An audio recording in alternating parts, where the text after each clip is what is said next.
தமிழ் உறவுகளுக்கு வணக்கம். இது உங்கள் வேர்களை தேடி தமிழ் மீடியா. நெல்லுக்கு வேலியிட்டு ஈசன் திருவிளையாடல் நடத்திய தலம்தான் திருநெல்வேலி சீமை. இங்கு தாமிரபரணியின் அருளால் செழித்தோங்கி திகழ்ந்த கிராமங்கள் பலவும் ஆதி காலத்தில் ஒரு முறை கடும் பஞ்சத்தில் சிக்கி தவித்தன. எங்கும் எப்பொழுதும் வெம்மை திகைத்தது, மழை பொய்த்தது. காரணம் புரியாது கலங்கிய மக்கள் அத்திரி மலைக்கு ஓடினார்கள். அங்கே தவம் செய்து கொண்டிருந்த கோரக்கரை சரணடைந்து விமோசனத்திற்கு வழி கூற வேண்டினார்கள். அந்த சித்த புருஷர் கண்மூடி தியானித்தார்.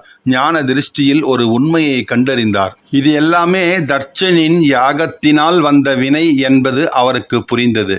ஆம், சிவபெருமான் மீது கோபம் கொண்டான் தட்சன். அவரை அழைக்காமலும் அவருக்கு உரிய அவிர்வாகத்தை அளிக்காமலும் மாபெரும் யாகம் ஒன்றை நடத்தினான் தட்சன். அதனால் கடும் சீற்றத்திற்கு ஆளான சிவபெருமான் தட்சனையும் யாகத்தையும் அழித்து விடுகிறார். யாகத்தில் கலந்து கொண்டோருக்கும் தண்டனைக்குள் ஆளாகிறார்கள். அக்னி பகவானும் அவருடைய ஆட்டு வாகனமும் கூட தண்டனையிலிருந்து தப்ப முடியவில்லை. தட்சனுடைய யாகம் அழிந்தும் சினம் தனியாத சிவபெருமான் பாரத கண்டத்தின் தென்பகுதியில் திருநெல்வேலி சீமையில் தாமிரபரணி கரையில் உள்ள மேலநத்தம் என்னும் தலத்தை அடைந்து மிகவும் உக்கிரத்துடன் அமர்ந்து விடுகிறார். அவருடைய உக்கிர வெம்மை தாமிரபரணியின் மறுகரையில் உள்ள கருங்காடு வரை வீசியிருக்கிறது. ஆகவேதான் மேலநத்தம், கரிக்காத்தோப்பு, கருங்காடு, கரிசூழ்ந்த மங்கலம் முதலான கிராமங்களில் வறட்சியும் பஞ்சமும் ஏற்பட்டிருக்கிறது. இதை அறிந்த சித்தர் அவரை சாந்தப்படுத்த முயல்கிறார். மேலநத்தத்திற்கு நேராக எதிரே உள்ள கரும்பந்துறையில் கிழக்கு முகமாக ஒரு சிவலிங்கத்தை பிரதிஷ்டை செய்கிறார். அந்த இறைவன் அழியாபதி ஈஸ்வரர் என்ற திருநாமத்தை ஏற்றுக்கொள்கிறார். அதே போல சித்தர்கள் அனைவரும் பௌர்ணமி தினத்தில் ஒன்று கூடி மேலநத்தம் அக்னீஸ்வரருக்கு அபிஷேக ஆராதனைகளுடன் பூஜைகள் நடத்தினார்கள். அக்னீஸ்வரர் சாந்தமாகிறார். இன்றும் அனைவருக்கும் அனைத்து நன்மைகளையும் வழங்கும் சுவாமியாக ஈசன் அருள்பாலித்து கொண்டிருக்கிறார் அந்த தலத்தில்.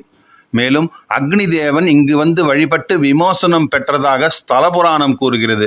இதையொட்டிதான் மேலநத்தம் தலத்தில் அக்னி பகவானின் வாகனமான ஆட்டு தலையுடன் திருக்காட்சி தருகிறார் நந்தியம்பெருமான்.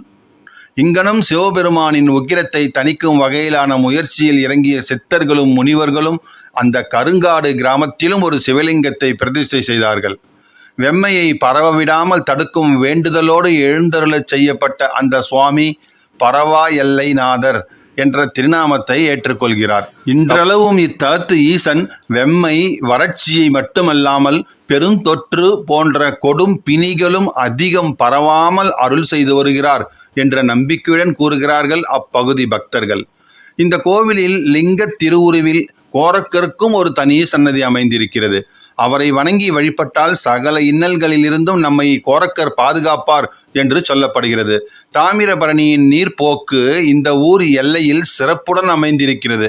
அதாவது இந்த ஊரில் மேற்கிலிருந்து கிழக்கு நோக்கி பாயும் தாமிரபரணி நதி இந்த ஊரின் முடிவில் இடது பக்கம் திசை மாறி தெற்கு வடக்காக பாய்கிறது. இந்த ஊரை சுற்றி ஏறக்குறைய ஒரு ஆரம் போன்ற இந்த நதி பாய்வது விசேஷத்தின் அம்சமாகும். தன்னுடைய தீர்த்தத்தில் வேறு எந்த தலத்திலும் இப்படியான விசேஷ அமைப்புடன் தாமிரபரணி பாயவில்லை என்பது குறிப்பிடத்தக்க ஒன்று. இதன் கரையில்தான் கிழக்கு நோக்கி அமைந்திருக்கிறது அருள்மிகு பரவா எல்லைநாதரின் திருக்கோவில். ஒரு காலத்தில் பிரம்மாண்டமாக திகழ்ந்த இந்த ஆலயம் வெள்ளப்பெருக்கில் 90% சிதைந்து போயிருக்கிறது. அதன் பிறகு உள்ளூர் சிவனடியார்கள் ஒன்றிணைந்து தற்பொழுது இந்த கோவிலை புதுப்பித்து பராமரித்து வழிபாடுகள், விழா வைபவங்கள் எல்லாம் சிறப்புற நடத்தி வருகிறார்கள். இங்கு வந்து வேண்டிக் கொண்டால் விரைவில் திருமண வரம் கைகூடும் என்று கூறுகிறார்கள்.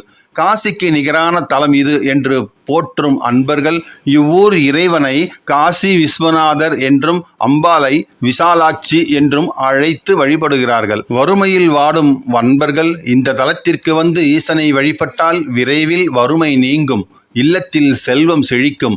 விவசாயத்தில் நட்டம் ஏற்படுபவர்கள் எங்கள் ஈசனை வழிபட்டால் பாதிப்புகள் நீங்கி நல்ல மகசூல் பெறலாம். பிணிகள் தீரவும் அருள் புரியும் மகேசன் இவர் என்று சிலிர்ப்புடன் கூறுகிறார்கள் உள்ளூர் பக்தர்கள் என்பதை தெரிவித்துக் கொண்டு உங்களிடமிருந்து விடைபெறுகிறேன். இந்த காணொளி உங்களுக்கு பிடித்திருந்தால் லைக் பண்ணுங்க, ஷேர் பண்ணுங்க, மறக்காம உங்கள் கருத்துக்களை கமெண்ட் பாக்ஸில் கமெண்ட் பண்ணுங்க. நன்றி, வணக்கம்.